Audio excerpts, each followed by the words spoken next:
interest item 11.1 in the financial update as a non-being interest as Council Director on the report. Thank you, Councillor Clapper. Thank you, Chair. I'm also a Council Voice Director at HBC Cabinet Trust and interested in this item. Councillor Bright. Thank you very much. Yes, I wanted to know other pecuniary interest in that particular item 11.1 because I'm not able to be a member of Cabinet, but however I do draft a dispensation by which the executive consultation so we're able to as said in the past.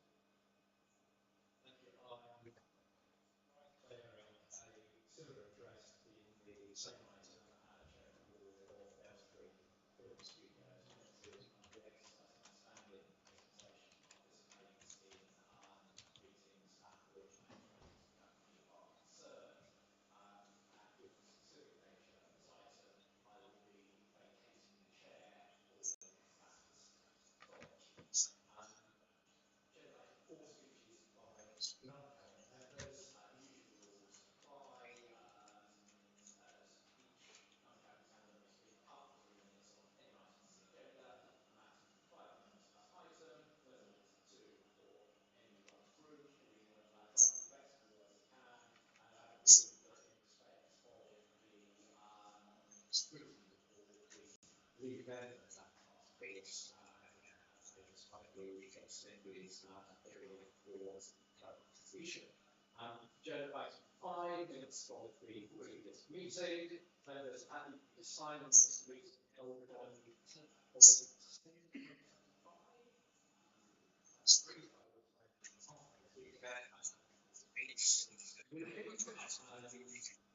Agenda item agenda item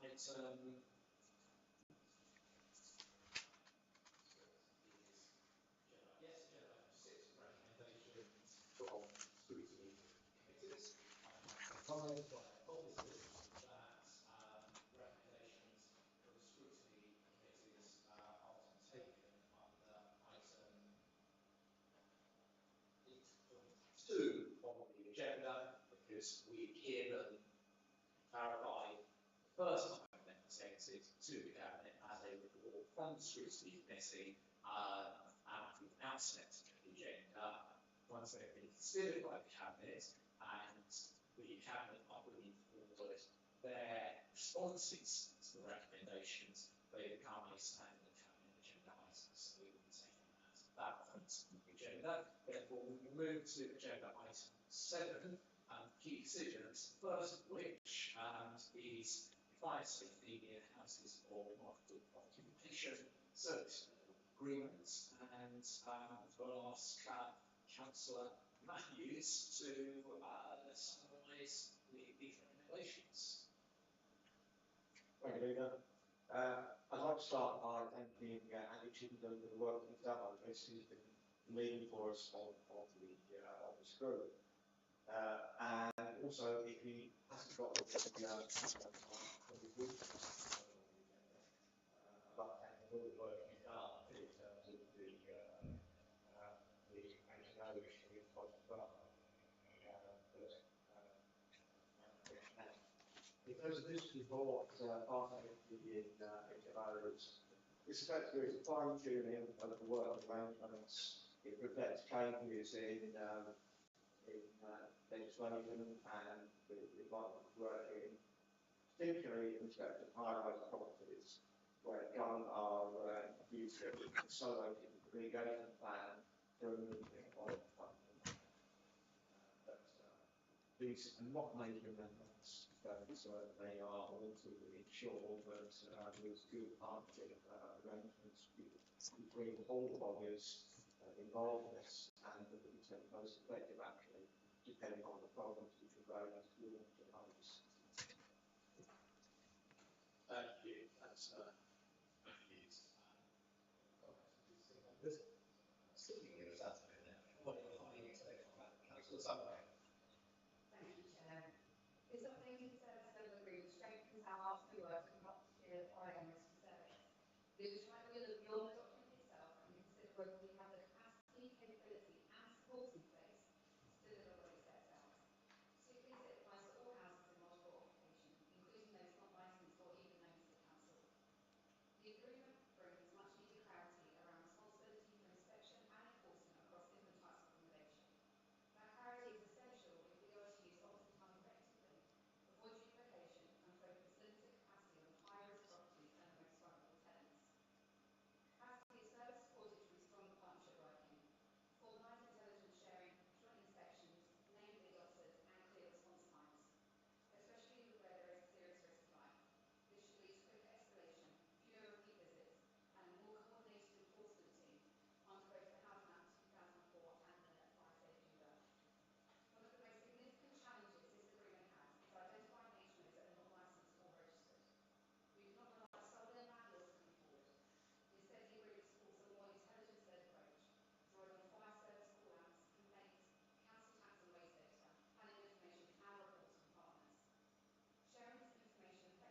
these unlicensed HMOs.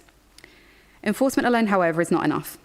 The agreement also commits us to raising fire safety awareness among landlords and tenants, and this is where Hertsmere has an opportunity to be really innovative. Better use of digital communications, targeted campaigns, clearer and more accessible guidance, working with letting agents and community groups, and encouraging tenants to report concerns safely and confidently will all help us bring risky properties to our attention sooner. Finally, it's important to ask whether our service heads, as the operational experts, have had the opportunity to consider what is needed to deliver these commitments in practice. Their insight on workload, skills, systems and priorities will be essential in ensuring the agreement is implemented realistically and sustainably. I would urge Cabinet not only to seek that professional advice from them, but to ensure that their team is properly supported and resourced to deliver these expectations.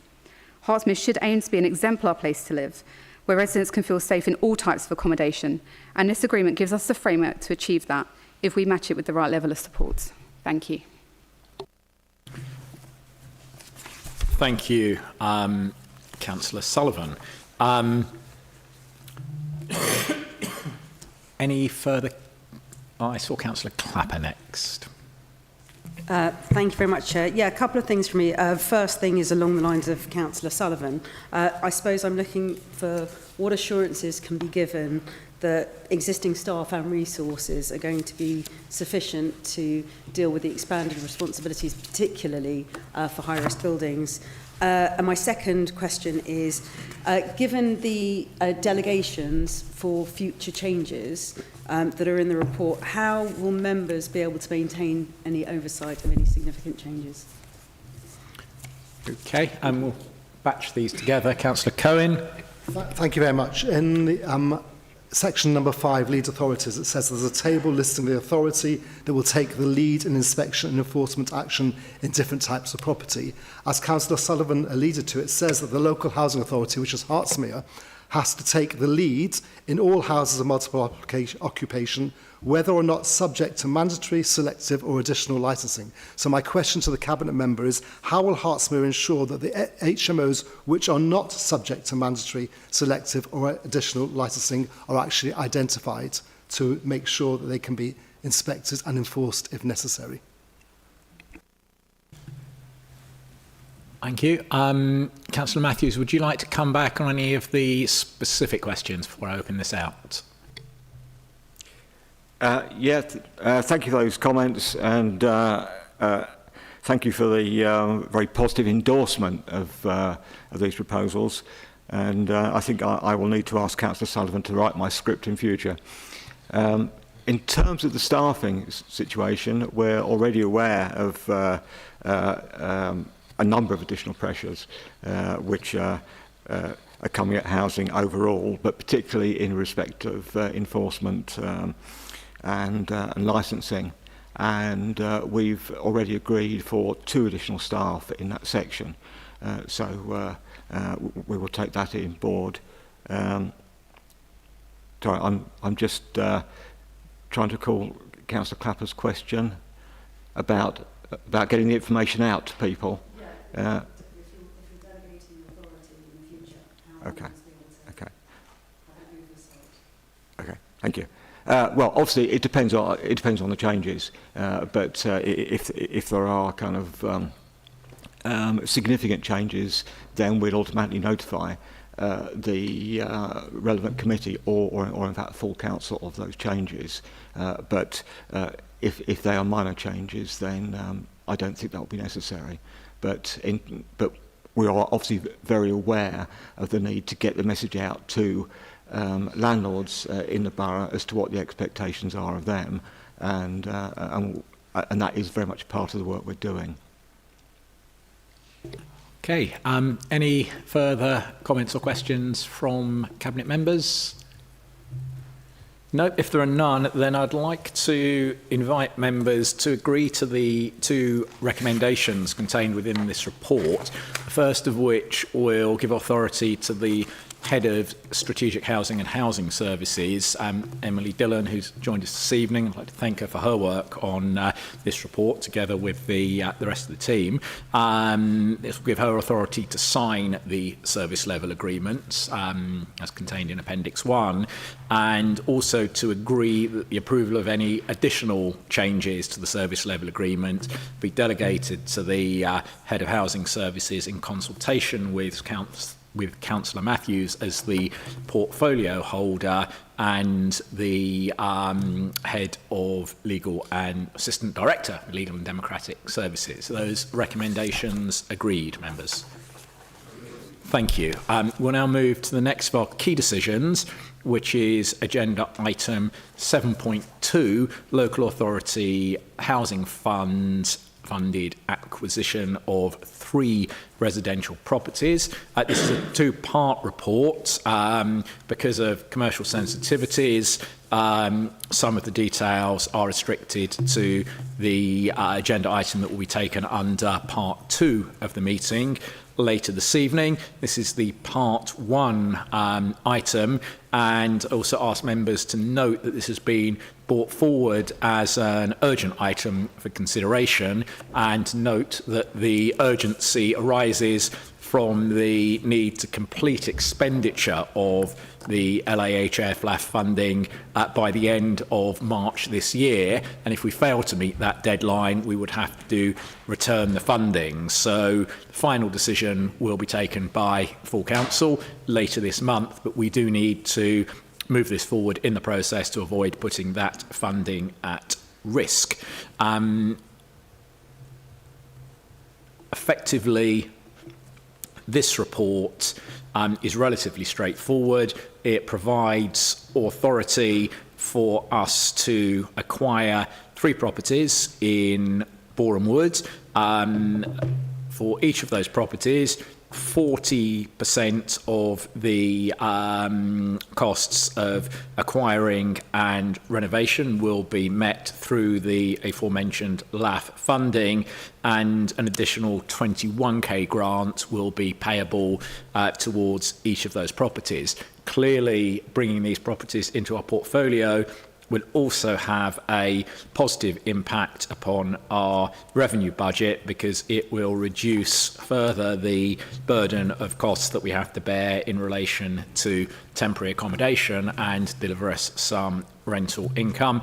So the economic case for doing this is straightforward. The need for additional housing in Boreham Wood in particular is self-evident. I'm joined by our Head of Asset Management and Engineering Service, Andrew Don. Thank you to Andrew and the team for the work that they have done at some pace to make sure that we can benefit from this central funding to acquire these 3 properties. Any comments or questions from visiting members? Councillor Sullivan. Thank you. I've been regularly asking Hertsmere to bolster our temporary housing stocks for families for quite a while, ensuring safe, affordable and family-sized housing for local residents. These acquisitions offer an opportunity to deliver on that commitment, and as the opposition, our focus is clear. We support these purchases if they provide best value, help local families and reduce pressure on the housing register. The proposed acquisition of 3 properties, South Mims, Bushy and Boreham Wood, funded through the LAHF, could help achieve these goals. Independent valuations confirm the purchase prices are reasonable, refurbishment costs have been assessed, and these properties will expand the supply of family-sized temporary accommodation, which are all encouraging signs. However, it's crucial that these homes deliver quickly and effectively. How soon can refurbishment be completed so that families can move in, and it's very urgently needed? And are there any foreseen delays that we would need to mitigate against? We also need confidence that the right families are prioritised. How will the allocations be drawn to see that the right families are lined up into the right settlements? For example, would we have a Bushy family going into a South Mims area where they may not necessarily have local ties? We support these acquisitions if they deliver value, help families and improve the offering of temporary accommodation. My last question is, will these always remain as a temporary accommodation, or will they become a permanent accommodation on the housing register, or will they be a temporary accommodation throughout? Thank you. Thank you. Any further comments? Councillor Clapper. Thank you very much. Yeah, I mean, I'm supportive of this and I understand the urgency to get this funding spent. Two questions, one sort of micro and one a kind of macro question. First question is, do we have any contingencies in place if the refurbishment costs increase? Because obviously construction costs are going up, so estimates are changing. That's the kind of the micro question. And the macro question is, these three acquisitions, how do they fit into kind of a wider temporary accommodation and homelessness strategy for the borough as a whole? Have we looked at them in the round, or are we just specifically looking at these three? Thank you. Any further comments from visiting members? No, okay, I'll try and address as many of those points as I can. Firstly, in terms of how soon? Well, look, obviously, so I said at the outset, the reason we're bringing this forward as an urgent report is because we have no intention to hang around, and clearly the quicker that we are able to acquire the properties, the quicker we will be able to start work on them. I think it would be somewhat invidious of me to commit to a particular timeline in advance of us actually acquiring the properties and getting the keys and being able to look inside them. And if Councillor Sullivan is content, I will sort of come back to her once we've had the opportunity to sort of conduct those inspections and present a broad timeline at that point. But let's get them into our ownership first. Secondly, in terms of our imperative to house local people within the locality, I think our sort of homeless strategy is absolutely clear that always remains the optimal preferred solution, and acquiring more temporary accommodation provision in the area will enhance our ability to deliver on that, which unfortunately and very sadly at the moment is not always the case. Will they always be temporary accommodation? My understanding is that one of the conditions of the LAF funding is that usage, but I'm going to defer to Andrew to check that is indeed the case. I'm not sure I know the full terms of the LAF funding in that respect. Matthew might know better than me. Sorry to not answer the question properly. Matthew, can you help us? That is the case. The LAF funding requires that accommodation stay as temporary accommodation. Yeah, that's what I thought. So the answer to that one is yes. I think that covers your questions, Councillor Sullivan, and thank you for your recognition that this report does indeed represent this council delivering on that commitment that we made very explicitly at the outset of this administration. Councillor Clapper, your question was, I think, a sort of wider question in terms of our homelessness strategy, and the detailed answer is probably slightly beyond the scope of this item. But what I would say is that these are homes of the size that are in and configuration that are in particularly short supply across the borough. It may be Councillor Matthews can address that in a bit more detail, but very specifically, they're exactly the kind of size and configuration of properties that we require in order to deliver on what you're talking about. I'm going to open this up to members now. Councillor Matthews. Yes, I can confirm that this is absolutely the size of property where we've got the most desperate shortage. So it's absolutely what we need. Selection is based on need, but we will take as much account as we can of preferences and people's need to be near family and support networks. So that is all part of the process and how I make the allocation. But I'd like to say how much I welcome this proposal, because it's so important to actually increase resources available, and we're taking full advantage of the LAF opportunity here. So it's a very useful move that we're making here. What I'd also say is that I think most members are aware that we've been in dispute with Peabody in terms of a number of properties having been sold which they considered were too expensive to maintain after the tenants left. And as you may know, we've had discussions with Peabody. We've reached an interim agreement, which I think will become permanent, which will minimise the number of properties being sold, severely reduce any family homes, any 2 or 3 bedroom homes, which they had intended to sell. And they will be discussing those where they reach a decision that they feel there is no choice but to dispose. They will talk to us about those properties, and we will have first refusal on those assets, which is what has happened in this case. So we've used it to our advantage to retain that stock for social housing use.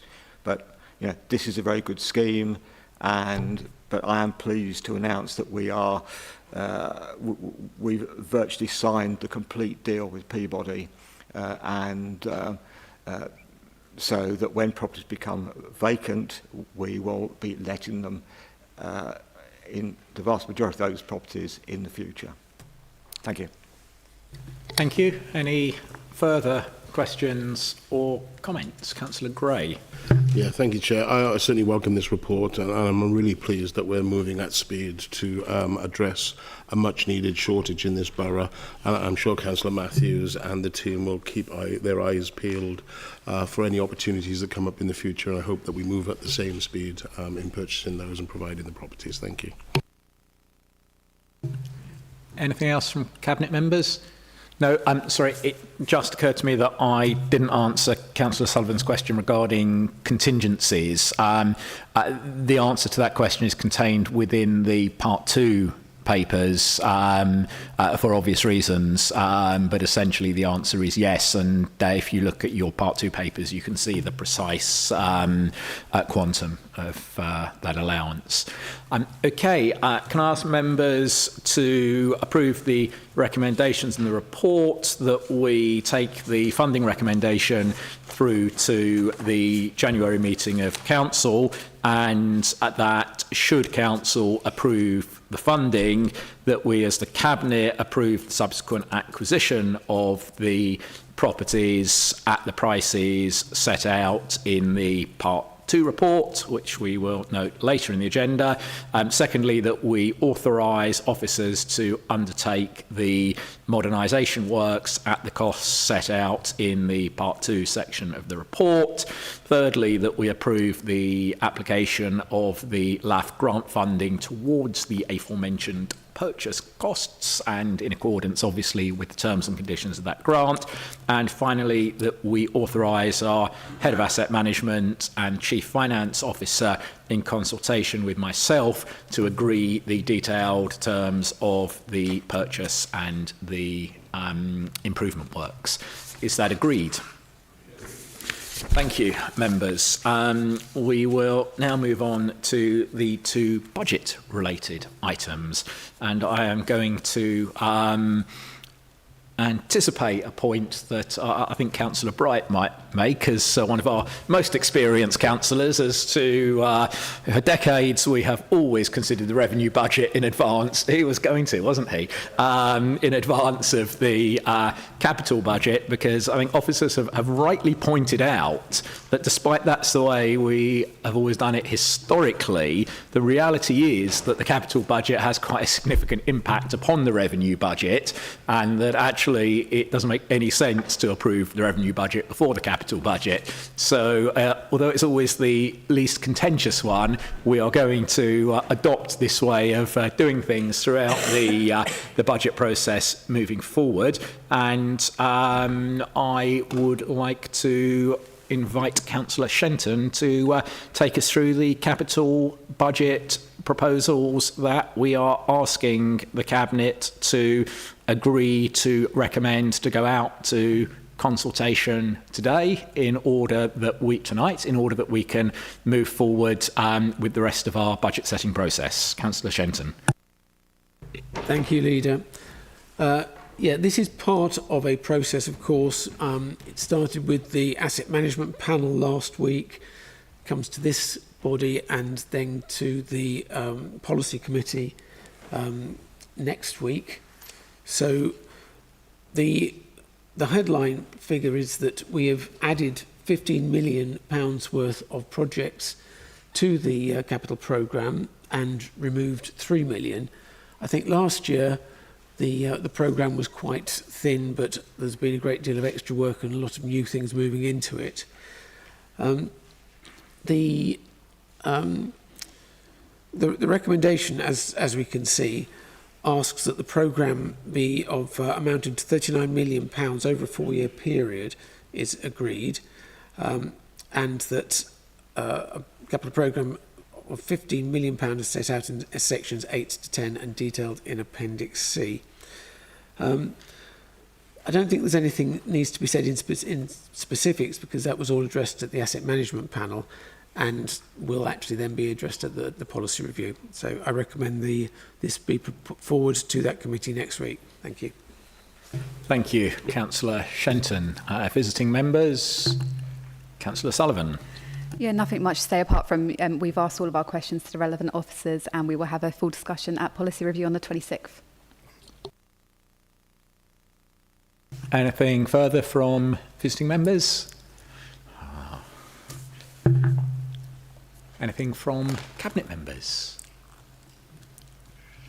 All very predictable. In which case I would like to invite the Cabinet to note the revised provisional capital budget programme for 25-26 to 27-28 financial year, and that we, having considered the draft capital budget, agree the additions referred to by Councillor Shenton totalling 15,184,000.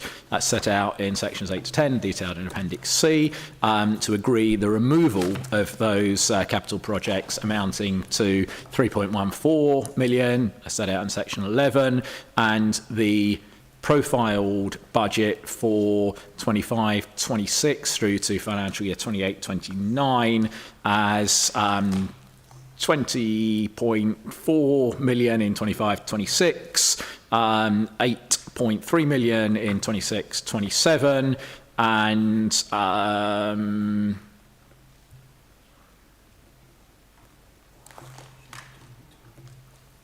9.6 million in 27-28. That's in section 7, table 3, appendix A, for complete clarity. And we must recommend the draft 4-year capital programme through to the end of financial year 28-29 to the policy review committee, as Councillor Sullivan mentioned, who will be considering it in detail later this month, and to all members, stakeholders and the wider public for consultation. We also encourage the wider public and stakeholders in particular to respond to that consultation. And finally, that we consider the capital strategy 2026 contained in Appendix D, which is now updated to reflect this draft capital programme. And finally, to recommend that strategy to also go out to consultation to the same groups. Sorry, that was a bit of a mouthful, but it's the budget and it's important we get the precise terms of what we're agreeing exactly right. Are members happy to agree all of that? Thank you. Agenda item 4, setting the revenue budget for the financial year 26-27 preliminary. You've got the report in front of you presenting the latest draft revenue budget position together with the medium-term financial plan, and this evening the object of the exercise is for the Cabinet to approve this recommended draft balanced budget to go out to consultation in the same way as the draft capital programme that we just approved. Councillor Shenton, back to you. Thank you, Leader. So the revenue budget is always a little bit more sensitive, I think, than the capital budget. And as we all know, the government announced the Fair Funding Review just before Christmas, that we had two possible outcomes of expectations of, and one was we would do okay, and the other one was it would be catastrophic. Fortunately, it was the okay version that came out, and but we should remember that we are not looking at having won the pools. If we've won anything, it's a free ticket for the next week's lottery. So whilst it is considerably better than it might have been, this is not the opportunity to spend, as previous pools winners once said. Again, this is part of a process, and although this doesn't go to the Asset Management Panel, it will go to the Policy Review Committee and then come back to Cabinet, duly amended should that committee wish to do so, or would recommend so, that is. The budget, the Fair Funding Review did simplify the various elements that went into the budget, and so it's quite difficult to compare to previous years. A net budget requirement is of 18.2 million, which is up from 14 million of last year, and the table 6 in the report shows the CSP, the net budget requirement of 18.3 million. We are in a happy position where we can look at, although before the Fair Funding Review was announced, we were looking at a net deficit of roughly £500,000. Fortunately, we've been able to clear that, but we can also look to some projects that we think might be high value to the community and can be afforded within this scheme. And the Leader of the Council has a list which he will go through after my piece. So the recommendation is to consider the draft set out in section 10 and recommend to the Policy Review Committee at its meeting in the week after next, and to all members and stakeholders for consultation. The plan at the moment is estimating that, was proposing a 3% pay rise. However, that is also very much up to consultation and will go to the Personnel Committee before it comes back to this committee and to the full Cabinet for final confirmation. So I make the recommendation that this is passed to those various committees for their input before coming back here for our next meeting, and recommendation then to the Council, to full Council. Thank you. Thank you, Councillor Shenton. I express no surprise that the discussion on the capital budget wasn't much of a discussion, because somewhat predictably people stuck to the old way of doing things, which is you keep your powder dry until the full budget debate. I'd never really understood why we did that. I think it was symbolic of the old kind of confrontational politics, saving the theatre and the drama for the night. But as Councillor Shenton alluded to, I'm going to do things slightly differently this year, because the last fortnight of 2025 was actually quite a significant and pivotal moment for local government. was when just before Christmas, the Secretary of State announced the outcome of the Fair Funding Review and his final draft funding settlement for the next 3 years. The landscape shifted in the right direction. It really did turn out to be somewhat of an early Christmas present. Finally, we started to see the beginning of the end of the decade of Tory austerity. Finally, we began to see more money available to us here for key essential services. Finally, we started to see the promised end to the instability and uncertainty that resulted from year-on-year, single-year annual settlements. And finally, we saw an end to the legacy of Johnson, Sumak and Truss's policies of taking money away from areas like this, areas impacted by deprivation, and redirecting them, to use Rishi Sunak's words, into the leafy Tory heartlands like Tunbridge Wells. And Hertsmere will really benefit from these changes in a few ways. And because of that, firstly, we're presenting today, for the first time in over 14 years, a medium-term financial forecast showing a balanced budget for the next 3 years. That simply isn't something that we have been able to do within recent memory. That is an outcome of the promised move to multi-year settlements, something that we pushed for in opposition, and something that we are delighted to have continued to have pressed this government for whilst we were in administration, and now we have seen the results of that work.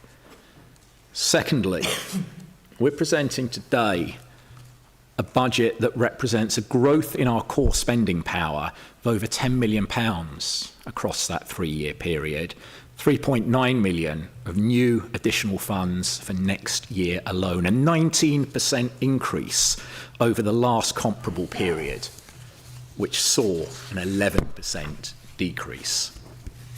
And thirdly, and perhaps most importantly, because of all of this, we're able to announce this evening a significant package of immediate investment in frontline services and economic growth that will begin right away with additional investment of £0.6 million as soon as we enter the new financial year.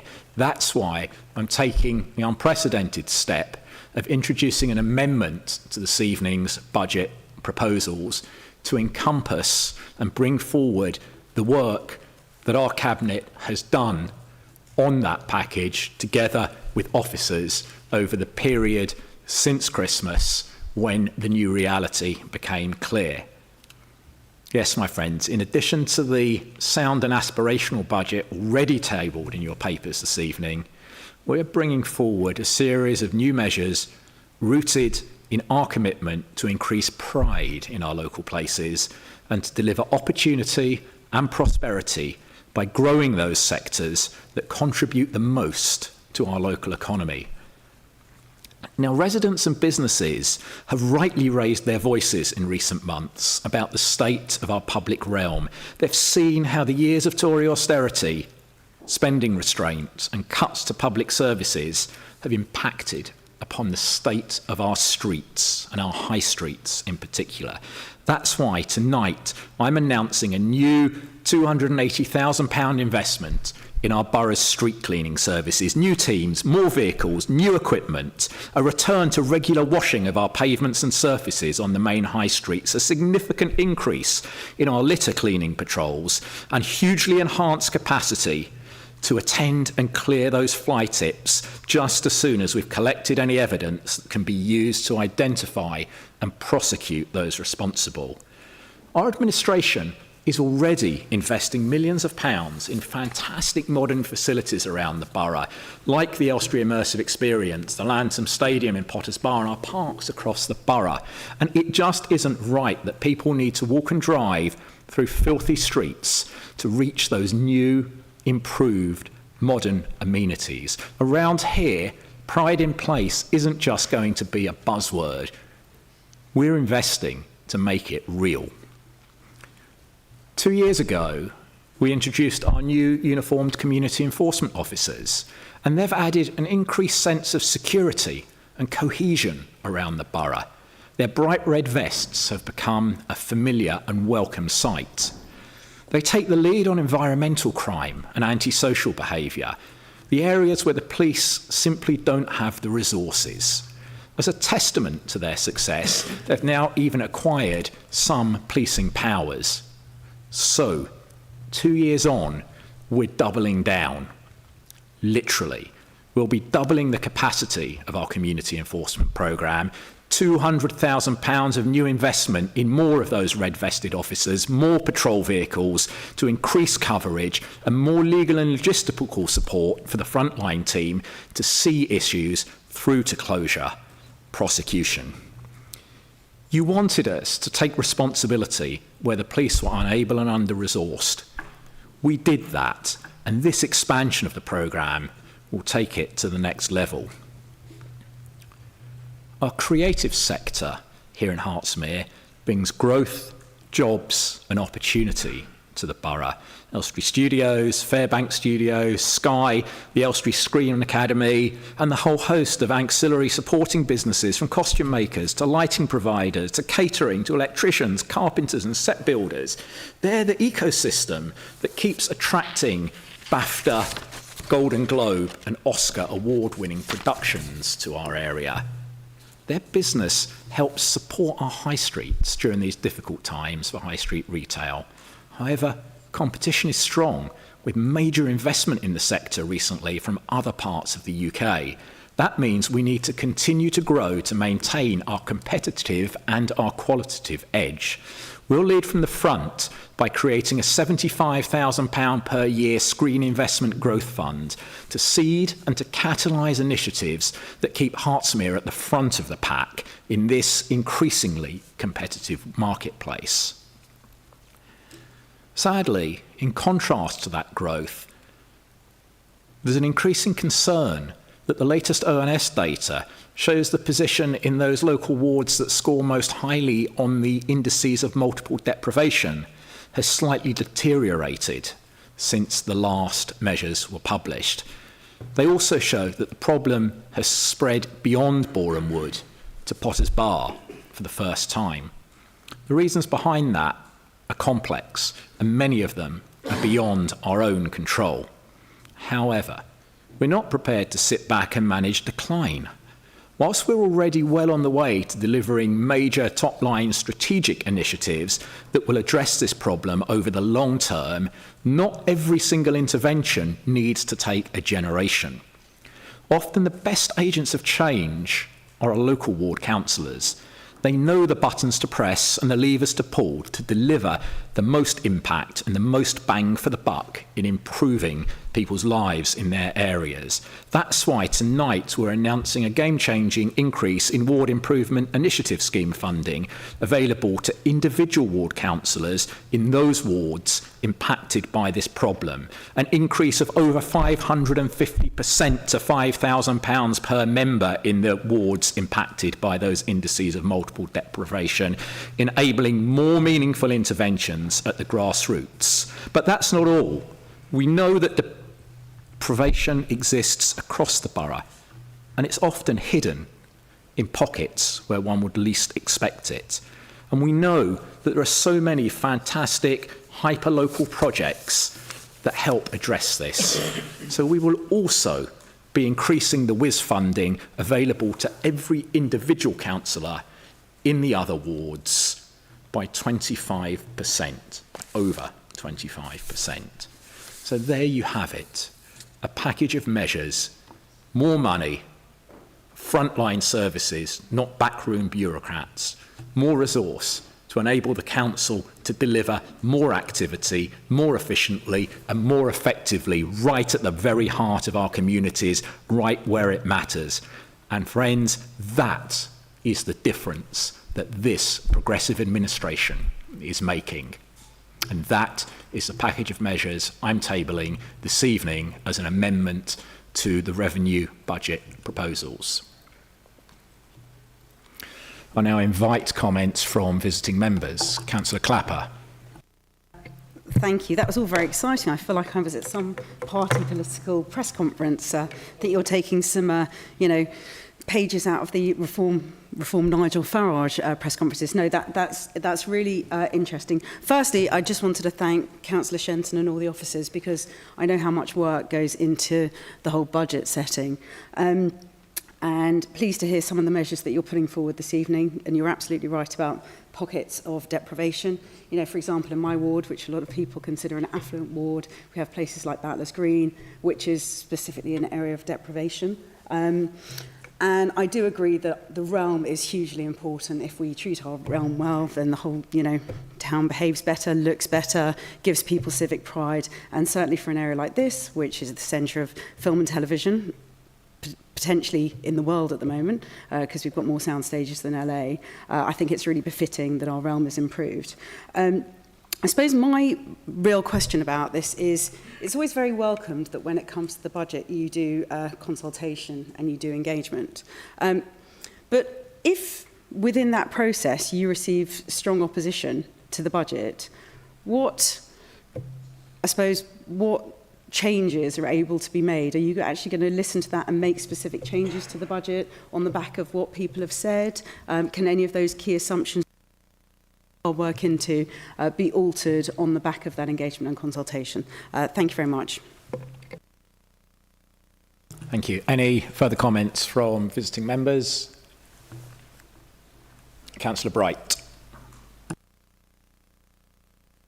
It's amazing listening to all that budget, and I didn't even see Councillor Shenton's lips move for those 5 minutes. I don't know how you did that. It's very clever. I forgot you are the portfolio holder for finance, of course. Just to say, look, we are 6 weeks, 6 weeks away from the main budget deciding meeting, and so historically, this meeting was one where you went out to consultation, which is why it was not powder dry. In fact, I was the one that introduced the fact that we would announce the council tax rise, if there was one. It was 6 years with me, it was frozen. Beforehand, to stop some of those games that were being played. Sajid and I have been around long enough, 25, 27 years, to know how it used to be played. And I tried to introduce something a little bit more sensible. But as I've said, it's 6 weeks before, so it would be very odd, as the ever-changing seas and the ever-changing sands. There does seem to be some more stability this year, which is to be welcomed. I suppose what I'm asking is, in relation to the 3.9 million, can the leader or portfolio holder, or both together, confirm whether or not this is entirely new money, or whether or not some of it's been recycled, whether it's come out of other pots, as long as you do this, that and the other, because I'm hearing conflicting views about that. And so I'd be very interested moving forward to hear that, because obviously any more money is welcome, that we can spend on services is welcome, but we need to make sure that it's not a case of robbing Peter to play Paul. And so that's the only point I've got around clarification, but I certainly would welcome anything that's going to benefit our residents. I do know that recently we were advertising, I think, for a new civil enforcement. I think we'd lost one, we were reinforcing, trying to get another one in. So I do hope that we're able to keep this up, because it is quite important to make sure that if there is going to be money there, that it isn't just sitting around not doing anything. But it needs to be seen fairly sharpish to be doing something. And particularly around our high streets, we know that there is concern around our high streets at the moment. They're all in various difficult states at the moment, and anything we can do to assist will be welcome. But as I've said, my main question is, can we confirm that all that £3.9 million is completely new money coming through and is not in any way, shape or form beholden to any other grants or subsidies or whatever they might be? And it's brand new money. Thank you. Any further comments from visiting members? Councillor Sullivan. Just a small comment.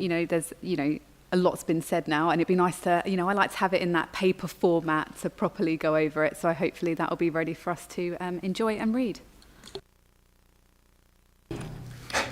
Councillor Shenton, do you want to take some of those first? Certainly, thank you.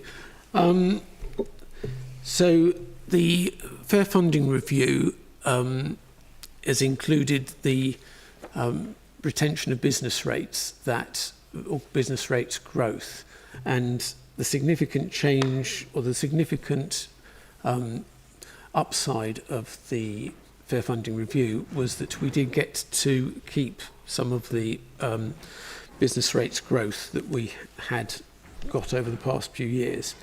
So it is not new money insofar as it compares with last year. It's a bonus compared with what we were expecting to get, in that some of that retained growth we would have expected to have been lost. So in the past we didn't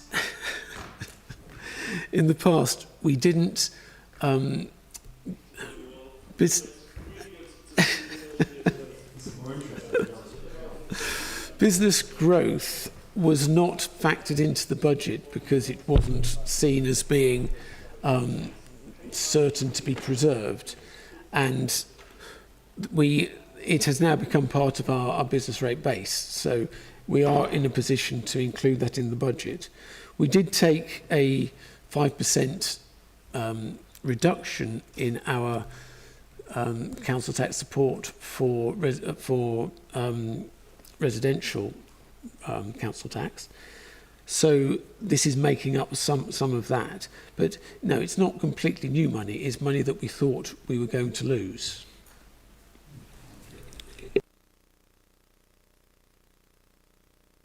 So I'll just come in a couple of the questions.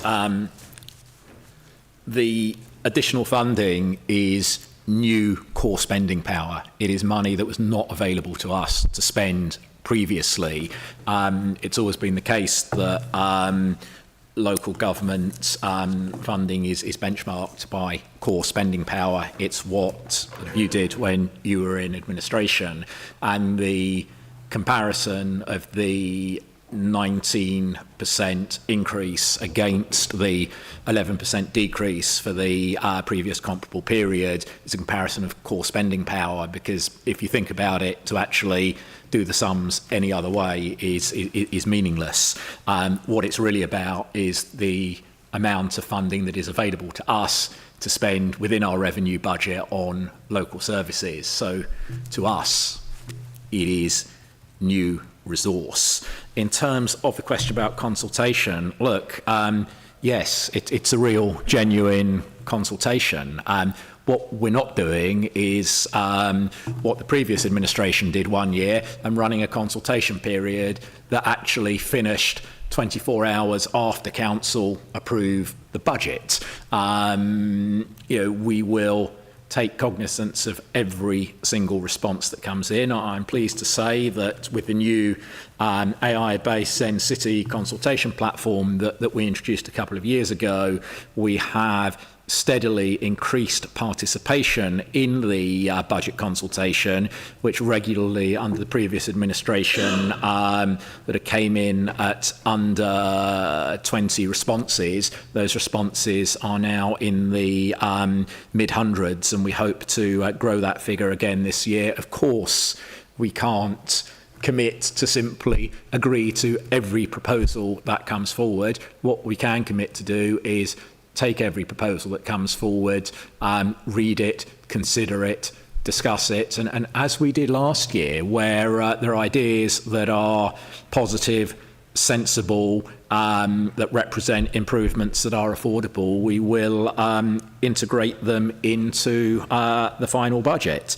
And in terms of, from Councillor Sullivan, yes, of course, this has been tabled as an amendment and it will be reflected in the supporting documents to the budget papers that go out for consultation later this week. A strange question, really. I'm going to open this out to Cabinet members. Councillor Giorgio. Thank you, Councillor Newmark. Just want to say I'm most delighted that my colleagues in this Cabinet have understood that areas such as Oakmere, which are amongst the most deprived in the borough, need vital funding to ensure that areas like that are not left behind by years of austerity. Vital local services such as the Wayside Jubilee Centre and services at the PB1 Centre in Hertsmere School are some of the local groups that I really hope will be able to make use of some of the increased funding, as well as some of the smaller local initiatives which make living in Potters Bar such a great place to be. I also hope that the return of the regular pavement cleaning will help to improve the look and feel of our town and other towns in the borough, especially due to increases in problematic issues such as graffiti, which of course police are stretched to deal with other issues and often don't prioritise. I actually agree with Councillor Clapper, although she's had to just leave, that by investing in our most deprived communities, we raise the character and health of the whole borough. We're only doing really as well as our most deprived areas, and by improving the amount of funding that we're providing to those areas and improving the services that we provide there, I think it will actually lift all boats in this borough. And I actually find myself also in some ways agreeing with Councillor Bright that there is more stability in this budget now that this administration has stabilised the heart of Hertsmere over at Elstree Studios, and I hope that with continued stability we're able to deliver more and more of these local services which had sadly been cut over many years of austerity. Thank you, Councillor Giorgio. I would just make the point that whilst this administration has overseen the improved financial position at Elstree Film Studios, that's very much been a piece of teamwork, and sort of full credit to the management team and the cross-party board of EFS that have overseen that improvement. Councillor Gray. Yes, thank you, Chair, and I certainly welcome the announcement of doubling down on our community enforcement officers. It was a concept that we tried. Many told us that it would never work. We should continue funding the Police and Crime Commissioner for PCSOs that didn't exist. They have been a real game changer, and I certainly welcome doubling the size of the team. Not only are they out and about in our streets and providing reassurance to residents, they're also able to actually do the forensic work to allow us to prosecute the fly tippers, the scourge of Hertsmere that everybody gets messages in their inbox about. So I certainly welcome that. Given that they're new increased powers as well, because they're now police accredited, that will be another welcome step. And like any job in this council, yes, there are going to be times where we have vacancies. It's a very difficult job. It's a very rewarding job, but you're out and about in all weathers, dealing. No 2 days are the same, and I'd rather have people who are committed and dedicated to doing the role and doing the role well. So there may be times when we have vacancies, but I aim to fill them with really high quality people at every opportunity. Thank you. Councillor Richards. Thank you, Chair. I'm also very excited to be in as a cabinet, to be in a position to not just sort of one fly tip is one fly tip too many, and whilst overall levels are coming down, anything that we can do to reduce that further is incredibly welcome. I also wanted to echo the points. I'm looking forward to the full discussion at scrutiny on the 26th of January as part of the wider consultation, and would sort of encourage colleagues and members from across the chamber to share the link to the consultation and encourage as many residents to feedback as possible. Thank you. Any further comments from members? Nope. If there are none, I am going to invite Cabinet to consider the draft revenue budget set out in the paper with a net budget requirement of 18.3 million. Recommend the draft budget to Policy Review Committee for discussion on the 26th of January and to all members, stakeholders and the wider public for consultation. Importantly, to recommend the proposed 3% staff and member pay award to the Personnel Committee and our own staff for consultation. And finally, to consider the revised medium-term financial plan that I referred to, set out in Section 11 and Appendix C, positively showing a balanced position over the 3-year period through to end of financial year 28-29 to go forward to the Policy Review Committee and all of the previously mentioned groups for consultation. Is that agreed? Thank you. Sorry. Yes, the amendments are... Sorry, do we need to take a separate... Okay, for clarity, we'll take an additional vote to include the amendments set out in my remarks in those approvals. Is that agreed? Thank you. Okay, we'll move on to agenda item 8, non-key decisions. And Councillor Shenton, this is back to you for the draft the updated financial strategy 2026. Thank you, Leader. This one is slightly different in that it's not an early part of the consultation. We have had the consultation. I recall last year Councillor Cohen asked me where this report was, and I'm sure he was delighted in November to receive the updated financial strategy. This will, of course, go to full council for approval later this month, not with the rest of the budget. The extensive document, the completely rewritten document, is presented as an appendix to this report. I hope everybody's had a chance to read it. It takes us through to the end of our time as a council, but the medium-term financial plan is updated on a regular basis, obviously. So the strategy sits and the plans within it are updated annually. This was last approved in July 2018, so it represents a huge amount of work by the Finance Department, by the Head of Finance in particular and his team. And I think I would like to pay due credit to, or due note to, the amount of work that's gone into it. I think it's a very good report and a very definitive report for where we wish to be financially.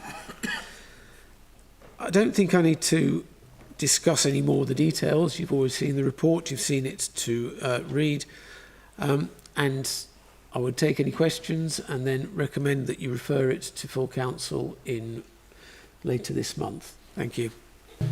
Thank you. Councillor Cohen. Thank you very much. The details of the financial strategy have actually been through scrutiny and are coming to full council, so I'm going to keep my substantial comments for them. But I've got one important note to make about the forwards, which is 1.1. The last time this council produced the financial strategy, as you said, Councillor Shenton, was in July 2018. And in the same forward to this, it says in 1.1, roughly 80% of Hertsmere was green belt. Could you then please explain how in the space of one political cycle and without a single adopted local plan, it's now in 1.1 of your new forwards miraculously melted down to very precise, it says 70% in this year's document. Is this because the green belt has genuinely shrunk by an area the size of a small town, 10%?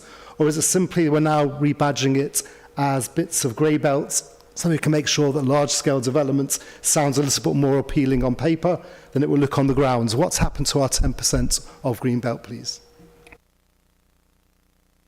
Any further comments from visiting members? Councillor Shenton. Unfortunately, the sum total of our opposition's response to the financial strategy is a question about how the Greenbelt has eroded over actually what I calculate to be an 8-year period, 5.5 of which they were in charge, but feel free to respond if you wish. Thank you, Leader. Yeah, very, very little of it has been built on in the last 5 years. There has been a redesignation to grey belt. Nobody asked me if I thought it was a good idea. We can't describe things that are green belt, that are now designated as grey belt, as still being green belts. The government will decide. There's been very little major development over the last 3 years since we have been in charge, so it's not actually changed its appearance, merely its designation.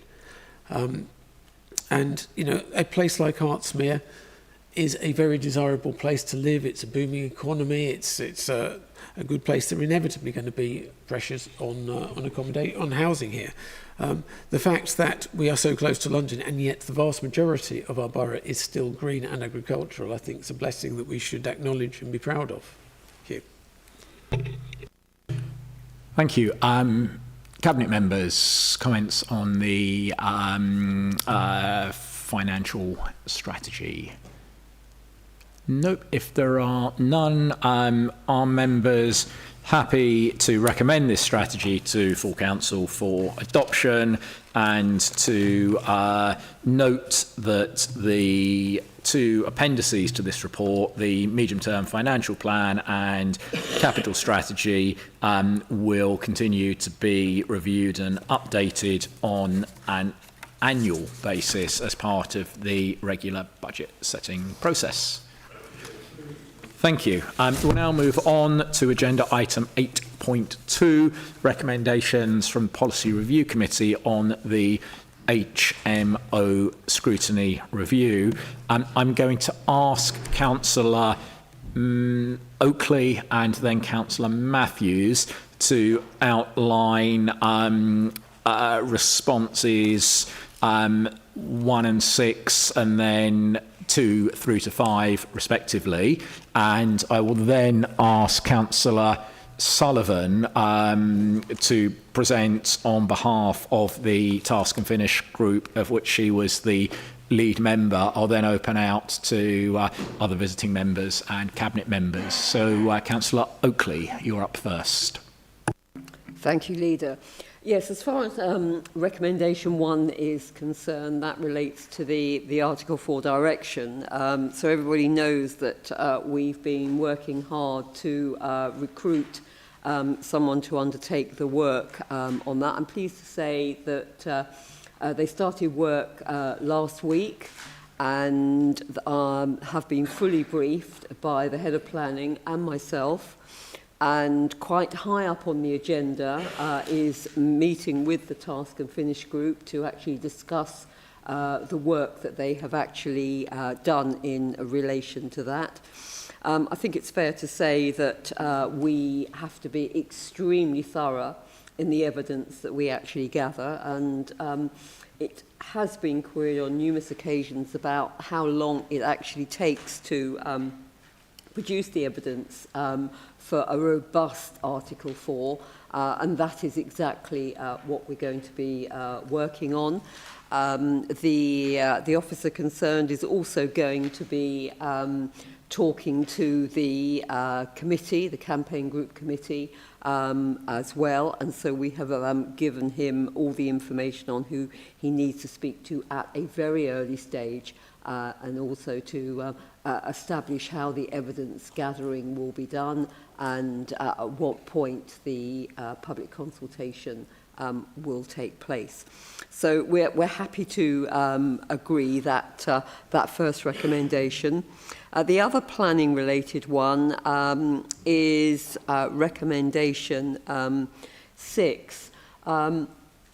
We have one of our experienced planning officers has now been seconded into the policy team for 6 months, and one of her jobs will be to produce planning policy for the emerging draft local plan on exactly how we deal with HMOs from a planning perspective, because we don't up to now have anything in the draft local plan, nor in the previous one done by the previous administration.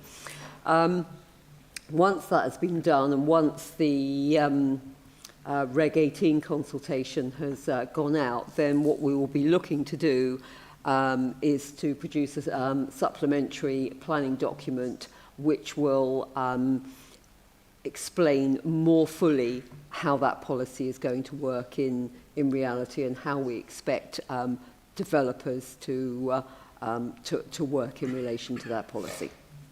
Thank you, Councillor Oakley. Councillor Matthews.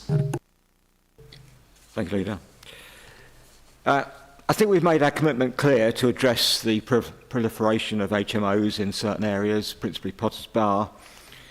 And the leader was clear in his commitment to Stratford Gate residents back in June that we would look at all options. And we've acted on that, and we have considered options. We found the funding for the Article 4 project work, and we haven't waited for the recommendations to come from the Task and Finish group before we acted. So we are moving in the same direction as required by the Task and Finish group. We agree most of the recommendations in full or in part, but in some we propose a slightly different route. Now, I've got the middle 4, I think, of the recommendations. So the proposal to impose additional licensing on HMOs, recommendation 2, isn't agreed, as you see, and we feel that most of these HMO properties are well managed. We already have powers to deal with those which aren't, the ones which don't need to be licensed. So we already have those powers and do take strong action where it's appropriate.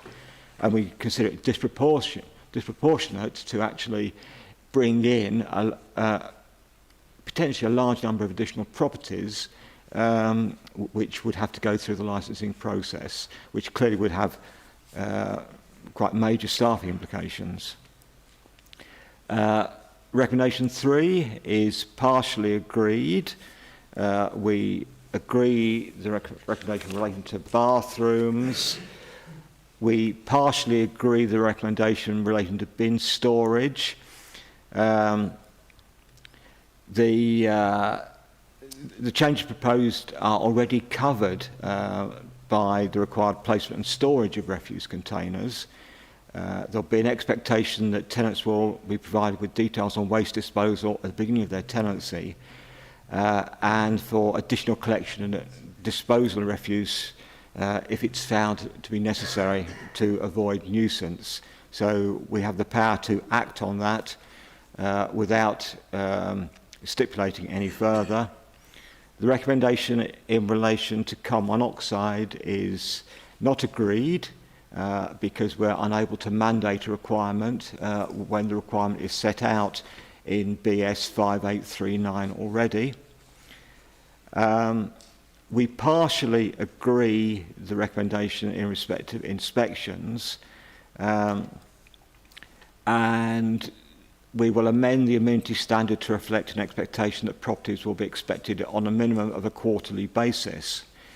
But we don't think it's necessary to specify that the landlord themselves must carry out those inspections. Many landlords pay professional organisations to conduct their inspections, and that's done very professionally. And we don't think it's necessary to actually insist that it is the landlord that carries out the inspections. We agree the recommendation on outside lighting. We agree the recommendation on signage. The recommendation on waste segregation. Although I think there's a typo at the bottom of that recommendation 3 section where completion date should read April 26, not 25, as has gone in there. We agree recommendation 4. Recommendation 5 is proposing creation of a dedicated HMO role. Well, I think firstly, we certainly accept there are staff implications coming out of this report, and we want to deal with them in the best possible way. We don't think it's the best possible way to have one dedicated member of staff with that sole responsibility. It's an area which could ebb and flow in terms of staffing requirements. And as I hope you're aware, we've already agreed 2 additional enforcement staff in that section. You were asking for 1, but we think they should be generic staff because there are different degrees of pressure which come which go up and down. Obviously, in case of an illegal eviction, we need to devote the staff to actually deal with an illegal eviction rather than have someone say, well, it's not my job, I only deal with licensing. So we need to be able to respond to pressures, and particularly the new pressures which will be coming out of the Rent Reform Act and the empty home strategy. So we've effectively doubled your recommendation for 1 additional staff by 2, but we feel they should be generic. And we've covered recommendation 6. Thank you. Thank you, Councillor Matthews. Councillor Sullivan, first of all, thank you for your work as chair of the Task and Finish Group, and I think it's a real achievement to bring forward a scrutiny report, the vast majority of which has been agreed or partially agreed by Cabinet, and I think it emphasises the extent to which whatever sort of drivel may appear on social media, we're all committed to working to alleviate this problem on an absolute, not just cross-party, but all-party basis. So very happy to pass over to you to outline your response to the response. Thank you, Chair. Firstly, I'd like to thank officers for the work in bringing forward the recommendations and the work undertaken so far. It doesn't go unnoticed. And to thank residents that have taken the time to join us in the chamber tonight. I welcome the Council's agreement to progress in Article 4 direction in Pottersbar. We must acknowledge the work of Pottersbar groups and residents in pressuring and ensuring that this was the #1 focus of the Task and Finish Group. We know our areas and listened to our residents' concerns and brought these to full council, and I pledge that I'll continue to advocate on their behalf throughout. The commitment to involve the Task and Finish Group and local insight is positive, but I note the evidence base must cover both licensed and unregistered HMOs. We need the full picture of what is happening on the ground, and I look forward to meeting the new officer and gaining clarity on what evidence is needed and what the next steps are. Recommendation 2 asks the Council to use its discretionary powers under Part 2, Section 56 of the Housing Act 2004 to bring smaller HMOs, 3- and 4-person houses, into a licensing regime. Woking Borough Council has done exactly that borough-wide, so that from this month, small HMOs in Woking, they'll need a licence and can be properly tracked and managed. That is exactly the sort of proactive, preventative approach our residents expect in Pottersbar and beyond. The refusal to adopt the additional licensing, recommendation 2, is understandable from a resource perspective. But I would ask, how will the Council ensure the smaller HMOs, which can still cause issues, are effectively monitored? How will the public be reassured that enforcement is proactive rather than reactive? And how will we ensure we capture the broadest view of the challenges posed by some HMO landlords or agents?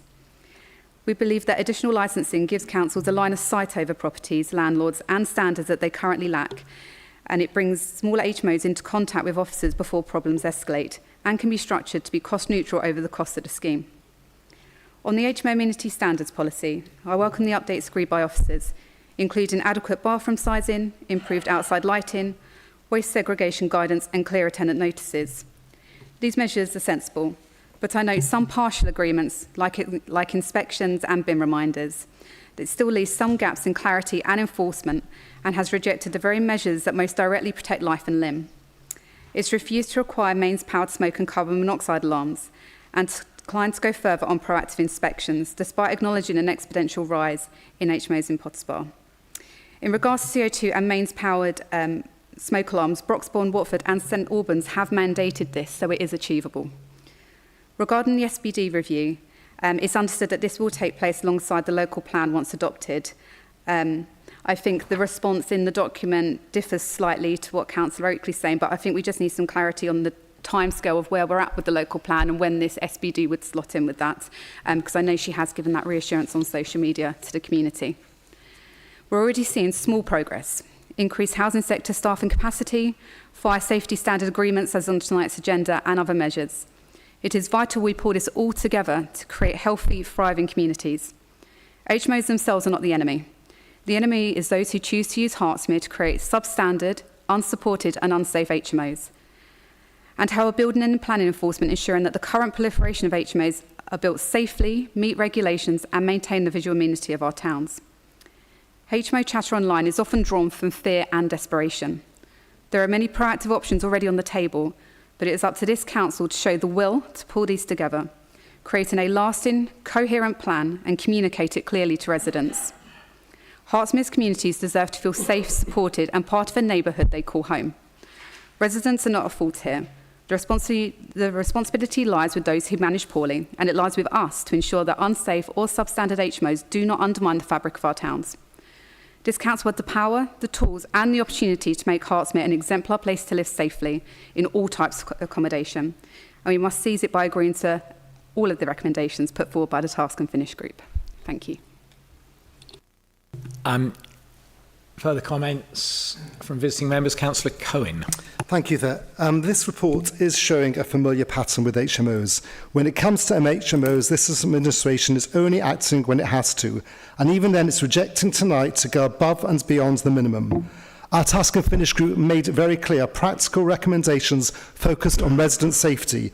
We recommended mains-powered smoke and carbon monoxide alarms in HMOs because batteries fail, they're removed, and they do not save lives when they are not there. Cabinet claims tonight this cannot be required. That's simply untrue. Neighbouring councils already mandate mains-wired interlinked systems under the same national framework as we are working. Even Hertsmere's own fire safety guidance assumes them. Tonight, you are stepping back from standards you already know are best practice. Some minor amenity changes have been accepted, but the recommendations that most directly protect resident safety have been rejected, and that's your choice. The same applies to licensing small HMOs with additional licensing. Woking has introduced it borough-wide this month. It's proactive, preventative, and gives councils oversight before problems escalate. Cabinet has simply said no, citing resources, despite clear evidence that the schemes can be cost neutral. Again, the power exists, the decision not to use it is political. We also recommended early work on an HMO supplementary planning document. Hertsmere does produce SPDs mid-cycle for parking design and affordable housing, but on HMOs where pressures are growing fastest, you are finding now reasons to delay. This is about priorities, not legal barriers. Even our Article 4 direction only moved after scrutiny pressure, opposition insistence, and a petition signed by over 3,000 residents. That's not leadership, it's reaction. Our group will support good decisions when they are made, but tonight's paper makes one thing clear. This administration is following pressure while we are pushing for higher standards. If you could conclude your remarks, Residents are watching as they expect us all to do all in our power, and they deserve better than this. The power exists, the evidence exists, but it seems the political will is missing.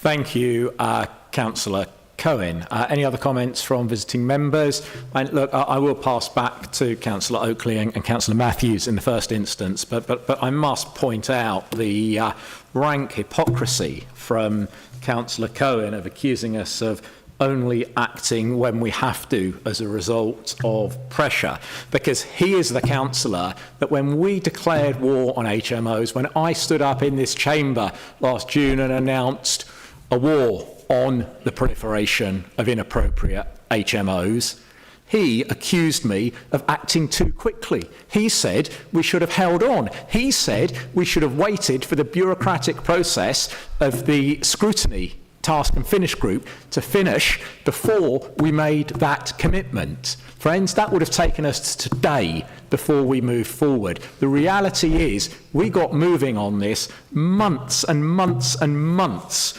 before the Task and Finish group concluded its work. He said that was too soon. Now he comes along this evening and accuses us of acting too late. Which is it? Councillor Oakley, Councillor Matthews, did you want to come back? Thank you, Leader. I'll just basically say we are not going to cut corners with this process just because we are being pressurised by residents to do it speedily. We have to make robust arguments which stand up, and that is what we will do, and that is why we have budgeted in the way that we have, so that it is the appropriate route, the appropriate submission for the Article 4 and the appropriate policy for the local plan and the supplementary planning. Councillor Matthews. Thank you, Leader. I really don't recognise the narrative that we've heard from Councillor Cohen here. We had an emerging situation which actually changed quite rapidly over the early part of 2025, and I think we've reacted very quickly as the problem started to surface. In terms of the questions raised, I think the only question I can answer is the one from Councillor Sullivan in respect of us taking a smaller, a more active stance on the smaller HMOs who aren't required to register.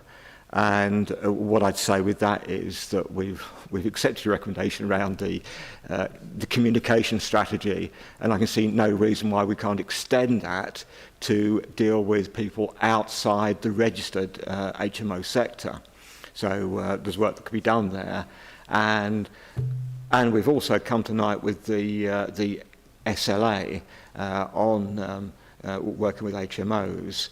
And so we can talk to the partner services, most particularly the fire service, in terms of how to extend the requirement, the legal requirement in terms of fire safety with the smaller HMOs. So there is work we can do around the edges of this, and we are not dismissing that the group which would have been brought in the enlargement.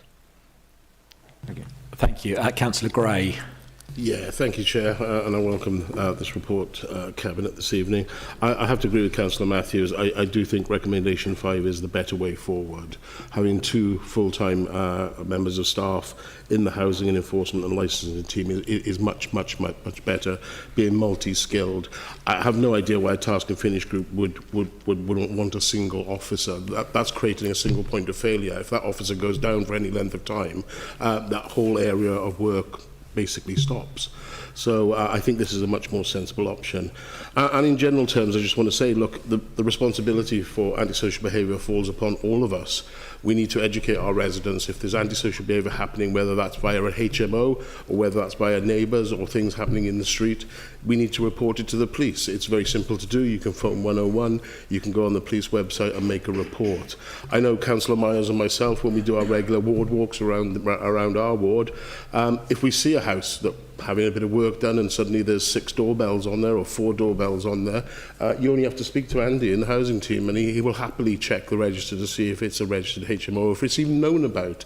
And I think that relationship that you build and the onus on us as councillors, we can be a real valuable part of this project and actually keep the council informed about what we see when we're out and about regularly walking the ward. Thank you. Councillor Giorgio. Thank you, Councillor Newmark. So I was first made aware of the issue surrounding HMOs at a resident meeting at the council-owned building of Oakmere House in the summer of last year, 2025. Some of the residents from that meeting may be watching this evening.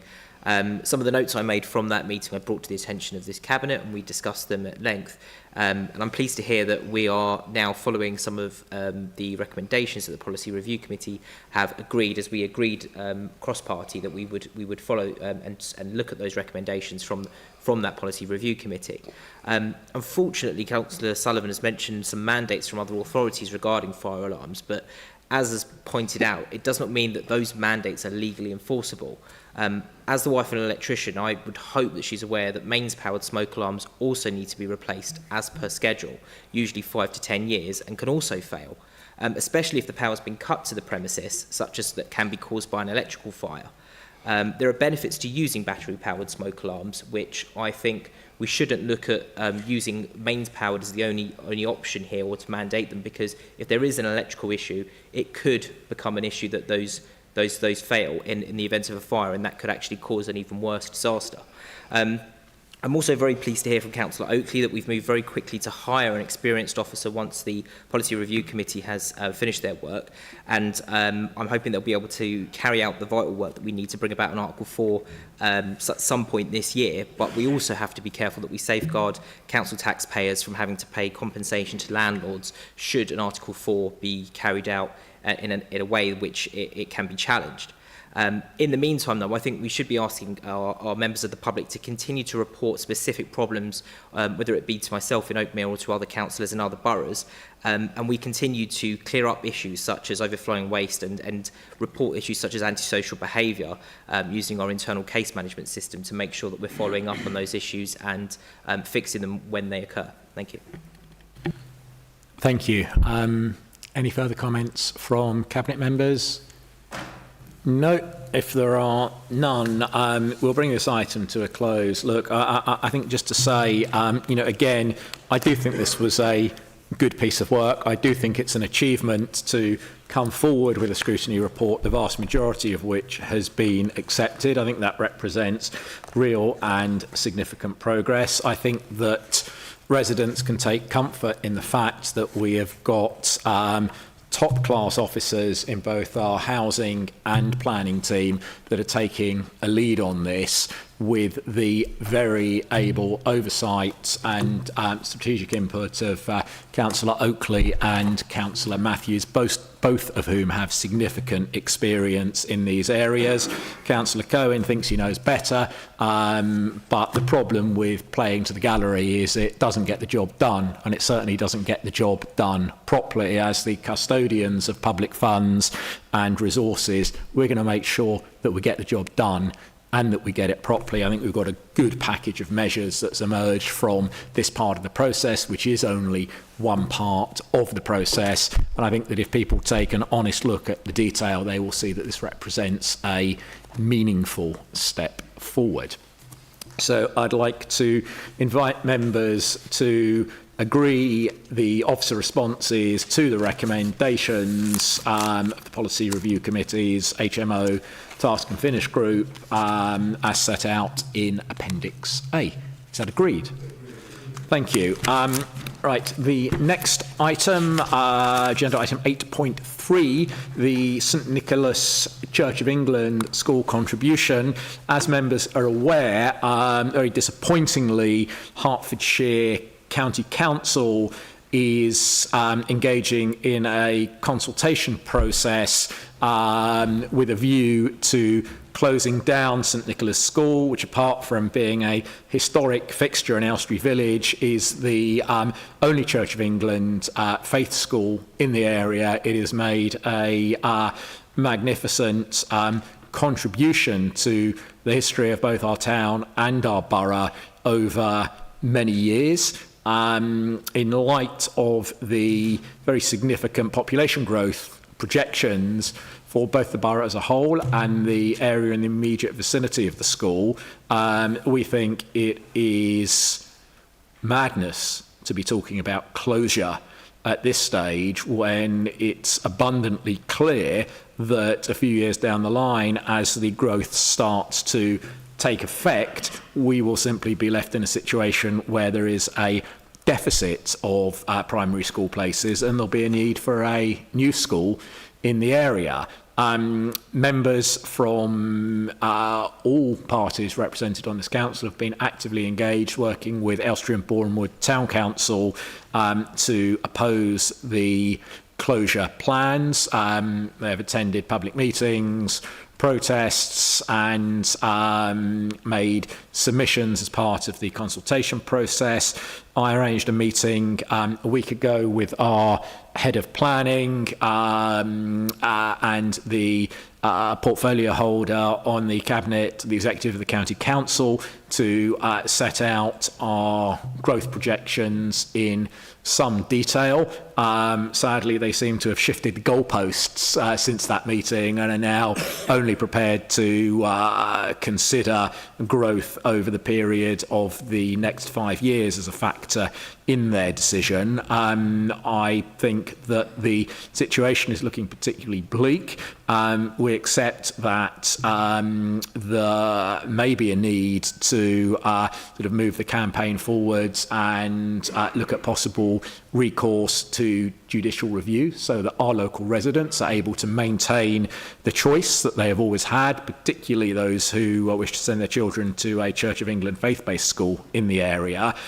So this proposal recommends that we make a contribution towards the campaign efforts of £10,000, and whilst it's anticipated that that would contribute to a legal fighting fund, the contribution isn't specifically tied to that, so it could be used if a legal approach is not taken towards wider campaign activities. Unfortunately, Councillor Clapper has had to leave due to a family commitment, but has asked me to stress her strong support for this recommendation. I'd like to invite comments from visiting members. Councillor Bright. Yeah, thank you very much indeed for bringing this forward. Look, this is a very difficult situation we're in, because around this chamber and outside we're all fairly unified on this. In fact, the cabinet member for finance was himself a pupil there. Was it his father was the head teacher? His father was the head teacher, his mother was, you know, so he gets it. We've all sat together in these meetings, and we understand the importance of this school, and yet one stage higher up at county council level, we've not been able to persuade our respective people to vote down this idea yet. I know that there was some people who abstained. I think it was the Conservatives and maybe the Labour person, but the Liberal administration there is pushing ahead with this consultation. We know what that means because we've all been there before, and it's a shame Councillor Clapper's not here, because of course she's experienced this before while she was the cabinet member for education, and it'd be interesting to find out a little bit more about what was known in advance of this administration taking over. But I think the reality is that if we sit here and say, well, let's put £10,000 into something the town council's doing, without being expressively sure about what that money is going to be spent on, so it can't be focused and targeted, I think that the money is less of an issue, and it's more about the politicos in this place being able to persuade their respective hierarchy further on to say, don't do this. For however much we put in, under 1.4, our finance portfolio holder going over to county and sitting with his Liberal Democrat colleagues who are running this and saying, look, you really don't want to be doing this for the following reasons, I think would be more powerful and probably less expensive. So I think that it looks good and it feels like something we should do, because it salves our sadness over this situation. But I do think that unless we're able to persuade those people who are making the decision further up that this is not a good thing for us, for the reasons that the leader of the council gave a few moments ago about prospective housing growth rates, and this will just be some money that will be thrown at to the wind. I do think there's more talking that needs to be going on behind the scenes, because I think those are where the final decisions are going to be taken. I would urge all colleagues who have respective county councillors over at county on the education committee and beyond to really give their best word that they will be doing their very best to ensure that those minds are persuaded. I'll be doing it from my side. I'm seeing some of them tomorrow at county, and I hope that Councillor Shenton can, because obviously they have a larger number than perhaps Labour that only has one. Power's in your hand, not just the money. Thank you very much indeed. Thank you. Any further comments from visiting members? No. I've got Councillor Shenton. Thank you, Leader. Thank you, Councillor Bright. Yes, you correctly remember that I was a pupil there, and my dad was the head teacher. My mum was also a teacher.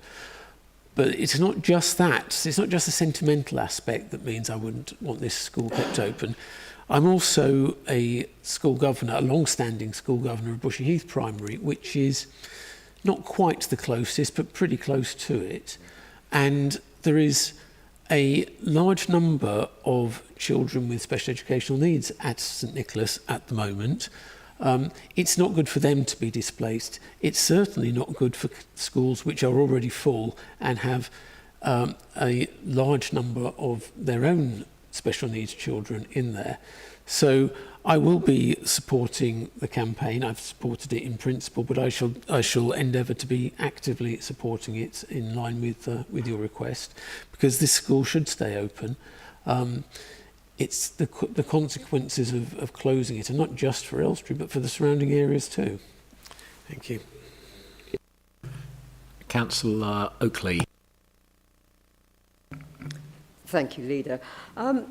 when we met with officers from the County Council and the Executive Member for Education, we gave very compelling figures for the level of growth that we're expecting to see over a period of time, including figures for just how many families are likely to be living within a 5 to 10 minute walk of this school. However, county officers had also come armed with all sorts of figures, which basically said that all of our primary schools have so many places that they would take all of the growth in Hertsmere, which actually we found a little hard to believe.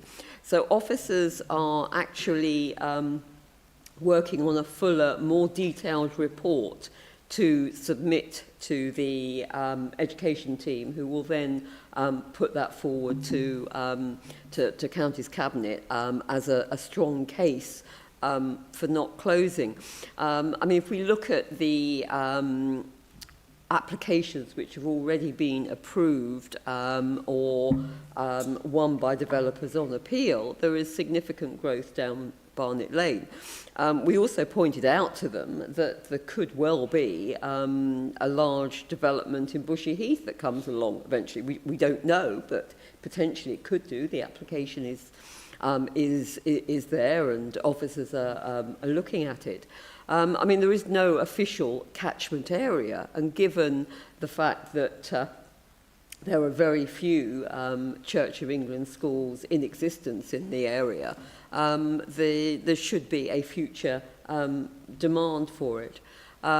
So we are doing what we can, but the idea that we should give some money towards a fighting fund, because I think there will be a need for legal representations to be made, and I really do think as a borough we need to protect this school, not least of all because it's going to be needed in the future.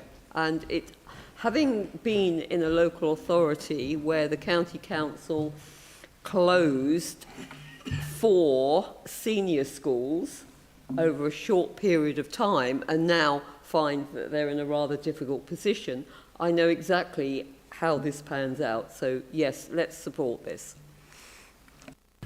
Thank you. Councillor Gray? Yeah, thank you, Chair. I just want to say I agree with Councillor Bright. I think we're all unified in wanting to see the school stay open, and there are various aspects to any campaign. Look, £10,000 is not an insignificant amount of money, but equally it's not a type of money that's going to bankrupt this council. So any offers of service or help and money that we can give to provide legal advice or to prove the case for keeping the school open, I think we should see. So I'm very happy to support this. Thank you. And look, Councillor Bright, of course, you're right, which is ultimately the decision will be taken by the politicians, and we need political leverage. But like any campaign, no point of entry is mutually exclusive with any other. I do think, well, certainly the initial advice that's come forward from 2 different senior barristers is that there are multiple points at which a judicial review of the process carried out to date may be successful, and one of those hinges upon the failure to recognise that the diagnosed SEN component of the pupil body of the school is 180% larger than any other school in the surrounding area. So, you know, I do think that the county council politicians understanding that there is a serious prospect and funding behind a potential judicial review is important. But there is a lot more political work to do. You know, the Conservative county education spokesperson came to the protest meeting, said all the right things, and then failed to vote against it on the panel. The Labour member of the panel has yet to respond, but is familiar with the circumstances, given that she's a former parliamentary candidate for this constituency. It's disappointing that she hasn't engaged so far, but you know, we believe that gives a point of entry. It is a minority administration that is reflected in the composition of the panel. So if we can successfully persuade the sort of other groups represented, including the Green representative on the panel, who we obviously don't have a Green representative on this council. We do have a Green party in the area, but if they can be persuaded, I think there is still every opportunity to bring this one back from the brink. So I would like to ask members to agree the recommendations, to recognise the value that the school provides to the community, to express our concern that with our proposed growth numbers, we see this school as important to ensuring parental choice and that primary school educational needs can be met in the future, that we agree to highlight the potential impact of the loss of the school, and that we agree to funding the campaign up to a maximum of £10,000 as a contribution from the Borough Council. Is that agreed? Thank you. Item 9, any other business the Chair considers urgent? There is none. Agenda item 10, date of the next meeting is 6 p.m. on the 11th of February 2026. Agenda item 11, exclusion of the public. Members, are you happy to confirm that we go into closed session for the part 2 items on the agenda? Is that agreed?